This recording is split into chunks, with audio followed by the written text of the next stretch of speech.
and I had to stay home and keep house. Well, Cindy Lawson come over to go down with Nancy and left her boy with me to take care on. And Nancy said, now, Joshua, the bread is got to rise and the churning's all ready to do, and don't let the soft soap boil over, and keep your eye on the smokehouse, and don't let it catch fire, and I guess maybe speckled hen will hatch today, and I wouldn't wonder if the bees didn't swarm. And Joshua, don't you let Cindy's boy fall in the well and nothing.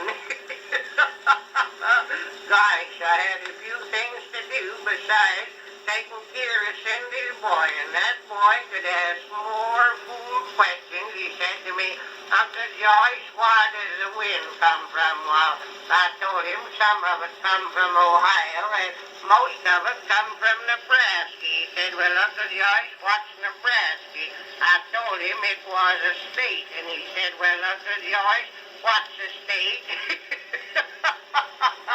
Well, I took off my coat and vest and pinned one of Nancy's aprons on me, and I hadn't took more than a dozen steps when I tripped and fell down over that darned apron, and my head hit the stove, made my nose bleed, and knocked down the stovepipe, and the soot went all over the bread. And just as I was getting things straightened out, that boy said to me, Uncle Joyce, does the Lord know everything? I told him I calculated is how the Lord did. He said, well, then, the Lord knows I'm hungry, don't he?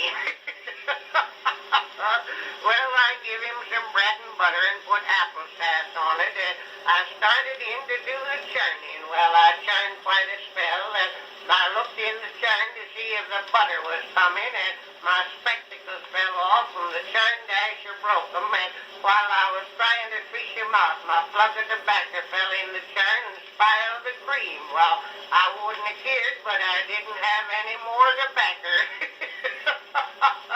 Just then I heard that boy say, Uncle Joyce, is there a bug in it? And I looked around and turned if he didn't have my watch open and was poking in it with a hairpin. Well, I took it away from him. He started to swallow, and you could hear him a mile and a half. Well, I give him some maple sugar to keep him quiet, and just then the soft soap boiled over, and while I was trying to sot it off of the stove, it upset, run all over the kitchen floor, and some of it run through a hole in my boots, and I had to go out and stick my foot in the rainwater barrel.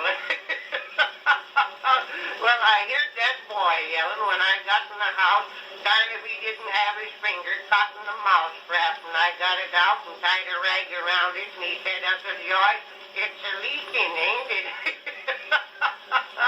Well, I heard the noise out in the hen house, and I went out there. Speckled hen had a lot of little chickens, and the cat was trying to get him. Well, I started to chase that cat, and the clothesline caught me under the chin. I turned about 4 somersets and sat down in the middle of a flower bed, and I heard that boy say, Uncle Joyce, a bee bit me. I looked around, darn if them bees hadn't swarmed, and while I was trying to hide them, they got all over me, and while I was fighting them off, that boy fell in the wash tub, and the smokehouse caught fire, and fire department turned out, and when I come to, Cindy said I'd been abusing her boy, and Nancy said, a woman can't leave home a minute.